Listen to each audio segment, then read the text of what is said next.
Good morning, Mr. Ardinas. We are the Group 1 and we're here to report about the topics that were given for our prelim week number 4. My name is Vincent Alvarico and I'm here to report about the first topic, which is to explain the effects of globalization towards the government. So on my first slide, you can see that I mentioned four effects. These are the free trade, international relation, increased budgetary pressure, and last one is the reduction of economic independence. So free trade. As we all know, globalization has been defined as the integration of markets all over the world. So in order for these countries to integrate, they need to move their products via exportation and receive products from other countries via importation. So in the Philippine setting, we are known to export products, agricultural products such as rice, tobaccos, sugar canes, dried mangoes, and many more. So in return, we tend to receive products from other countries, the manufacturing countries. So such products are the gadgets that we use, the machineries, clothing lines, and many more. So this can also be referred to as the free market idea applied to international trade. So in government, free trade is predominantly advocated by political parties that hold liberal economy. So these parties believe that in order for our economy to keep up from the rest of the world, we need to go with the flow with the use of globalization. So on the other hand, they are always being opposed by those who believe in protectionism. So those parties who believe in protectionism wants to push that the products that our country is making should only be consumed and used for domestic use only. So next effect is the international relation through government of different countries. So globalization does not only limit to the integration of markets all around the world, but it also expanded through the integration of countries as well. So as more nations, people, and cultures adapt to the ever-changing international community, in the other end, diplomats, politicians, and representatives must meet the needs and wants of the nation. So in order to secure this sense of security, we tend to develop ties or make agreements towards our neighboring countries. So this is one of the reason why alliances of countries tend to exist. So example of alliance of countries are is the ASEAN. So in the Philippines, we also tend to develop ties outside the mentioned countries that belong to the ASEAN. For example, we have ties from the United States of America, China, and many more. So on the negative side, I also mentioned here the increased budgetary pressure. So as we all know that in order to keep up with the rest of the world, our government is being constantly pressured on the allocation of our national budget.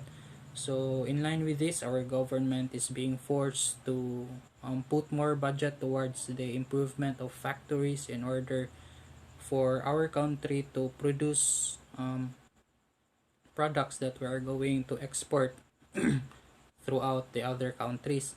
So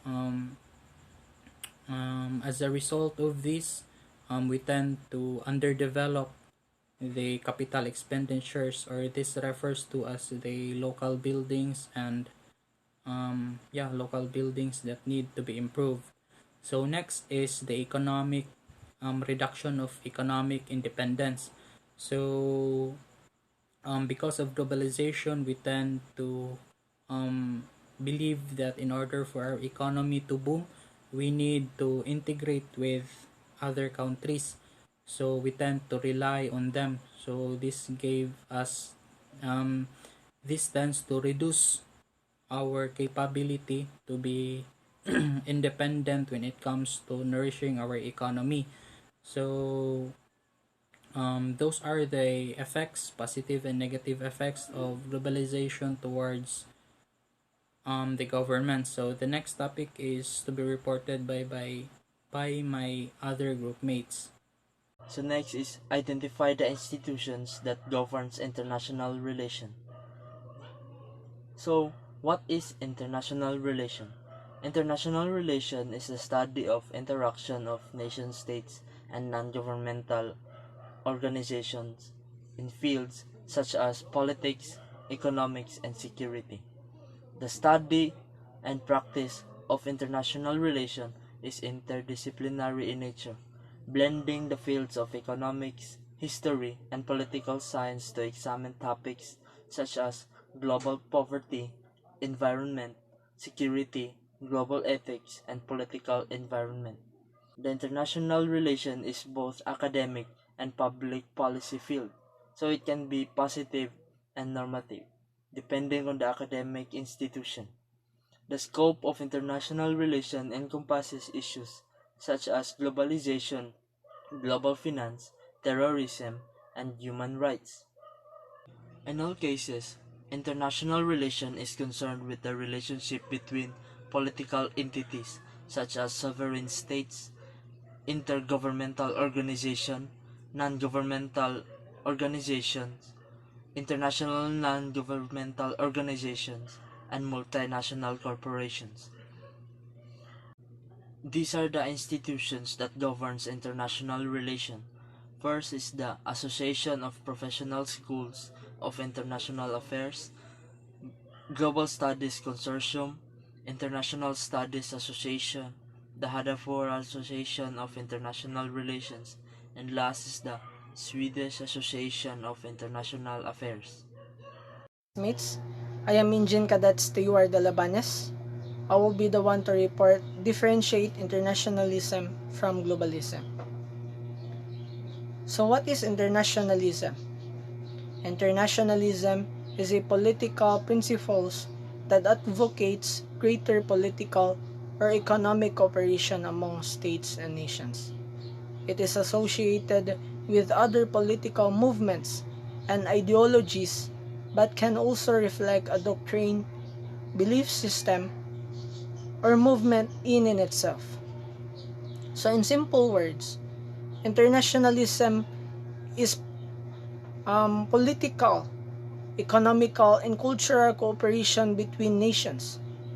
Internationalism, it means to expand the business and enter into the market of different countries. It is the process in which the business, firm, or individual expand and becomes part of other countries. It may be for food supply, customer base, or such other demands fulfillment. So let's proceed to globalism. What is globalism? Globalism is the operation or planning of economic and foreign policy on a global basis. Globalism, it means the speed up of movements and exchanges of human beings, goods, and services, capital, technologies, or cultural practices all over the planet. So in my understanding in globalism is the connection of the different parts of the world resulting in the expansion of international, cultural, economical, and political activities. It is the movement of integration of goods and people among different countries. Globalism is the process of opening economies of nation for other nations and to synchronize the rules and regulations with other nations. Also, globalism is an ideology based on the belief that people, goods, and information ought to be able to cross nation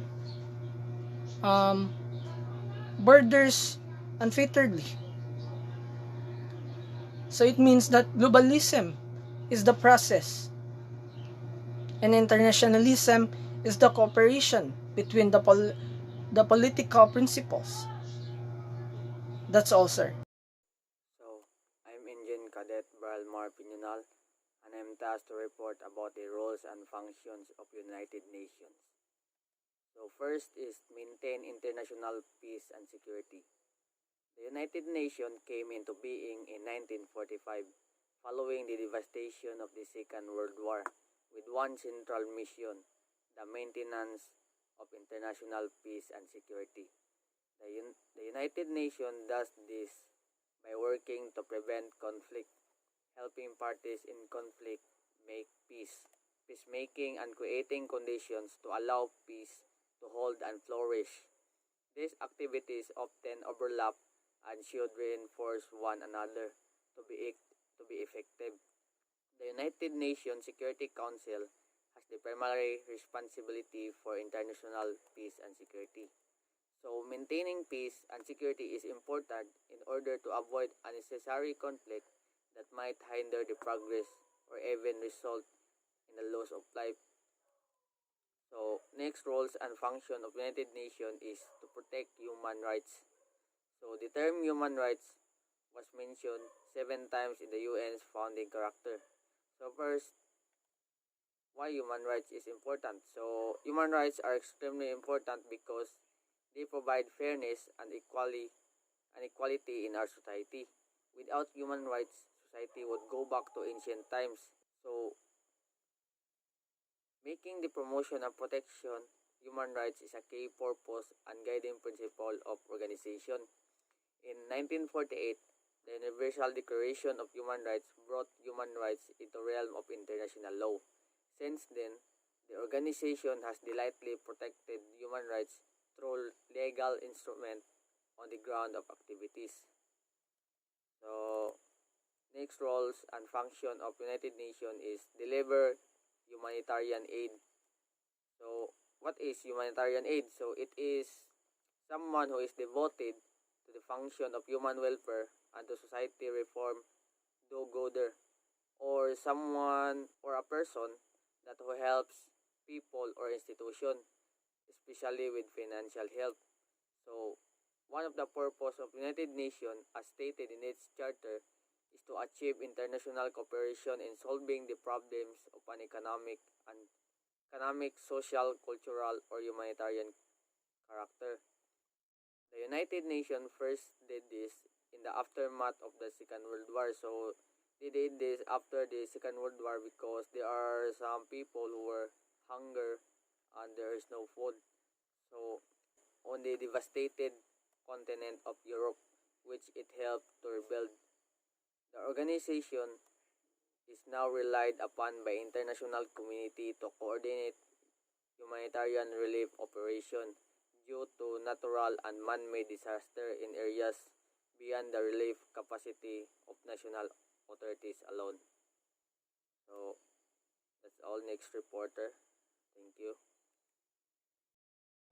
Promote sustainable development. From the start in 1945, one of the main priorities of the United Nations was to achieve the international cooperation solving international problems of an economic, social, cultural, or humanitarian character and promoting and encouraging respect for human rights and for the fundamental freedoms for all without distinction as to race, the sex, language, or religion, improving people's well-being continue to uphold international law. The UN Charter in its preamble set an objective to establish the conditions under which justice and respect for the obligations arising from treaties and other sources of international law can be maintained.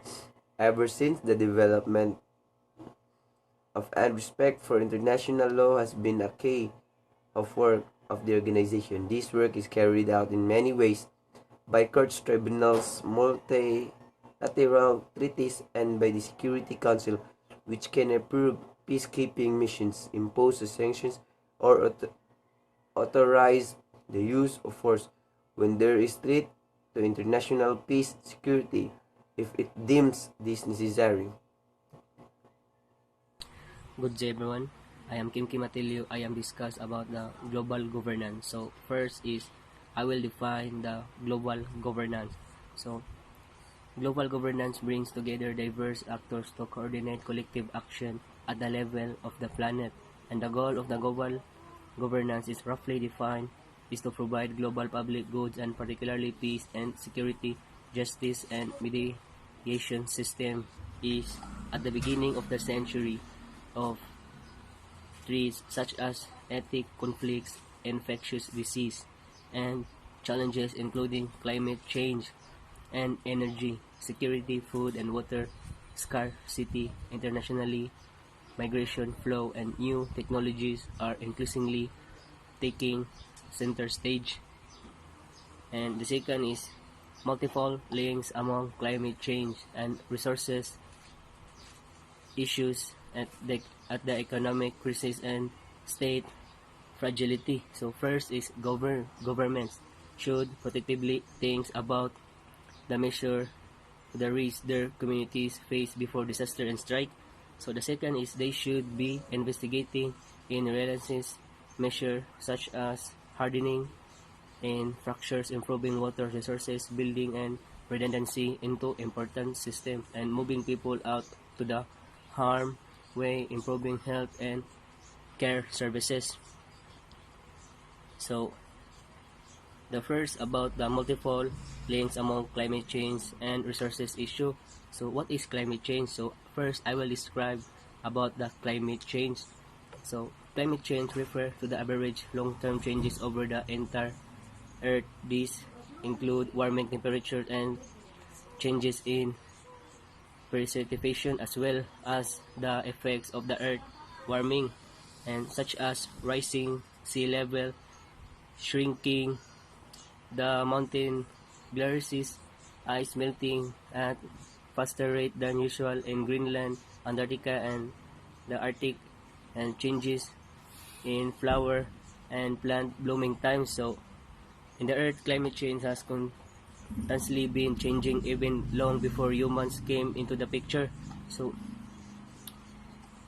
climate change is very long term. However, biggest change in the area over the last couple of the years has been increased certainly accuracy of the scientific. So, as a growing of global population is expected to the demand 35% and more food by and the type of food increasingly demanded as the population economies rises to the dairy. So that's all. Good afternoon, everyone. I'm Engine Cadet Kenneth M. Humangen. I'm continue the discussion all about the challenges of global governance in the 21st century. Interwoven domestic and foreign challenges. First is domestic challenges will require significant investment of political attention and economic resources to maintain cooperative international stances. So that's why there are many foreign investors who visited many countries to do negotiation and also to do export resources to maintain and cooperative.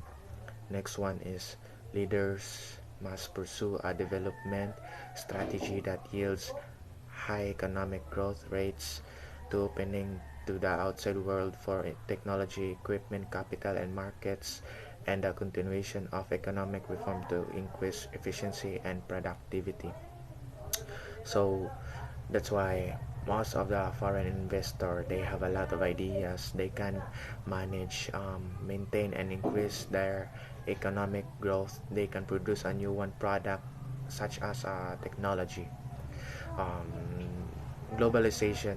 Next is globalization favors westernization. First is one commonly recognized effect of globalization is that it favors westernization, meaning that other nation states are at disadvantage when dealing with the Americas and Europe. So the impact of globalization varies with regards to the strength of the states. That's why globalization favors westernization because they have a strength. So next is this is particular true in the agricultural, in which second and third world nation face competition from Western companies, because Western companies they can lot of producing of industrial, um, s- it, less than second and third world. That's why they can face each other. So next is another potential um, effect is that nation states are forced to examine their economy's policies in light of many challenges and opportunity that multinational corporation and other entities of international commerce present. So that's why multinational corporation in particular challenges nation states to confront the unique issue of foreign direct investment, foreign nation states, to determine how the international influence they allow in their economies. Thank you. Hi, I'm Napjia Bisreno. I'm here to tackle about relevance of the state amid globalization. The role of the nation state in globalization is a complex one in part due to varying definition and shifting concepts of globalization.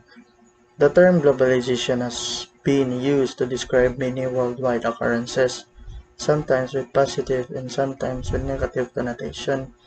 Globalization has been described as a new complex, dynamic, multidimensional, and worldwide phenomenon, which means different things to different people and different things to the same people across time and space. While it while it has been defined in many ways, globalization is generally recognized as the fading or complete disappearance of economic, social, and cultural borders between nation-states. But the spread of products, technology, information, and jobs across nation is globalization. Sa globalization, ang mga developing nation also benefit as they to as they tend to be more cost-effective and therefore maka-attract siya jobs. But ang benefits sa globalization have been questioned as the positive effects are not necessarily distributed equally. So one clear result of globalization is that nadyo economic downturn sa isa ka country and maka-create ni siya og domino effect through its trade partners. Next is while increasingly reduced barriers regarding international commerce and communication are sometimes seen as a potential threat to nation states. These trends have existed throughout history. So throughout history, the international commerce and communication sometimes potential threats to nation state. So next is air and sea transportation that made same-day travel to other continents possible and greatly expanded trade among countries, did not abolish the sovereignty of individual nations. Instead, globalization is a force that changed the way nation-states deal with one another, particularly in the area of international commerce. So, sa mga certain areas, ang international commerce giallow niya ang mga countries to take advantage of competitive advantages while decreasing disadvantages in other areas and helping to facilitate international buying and selling between nations.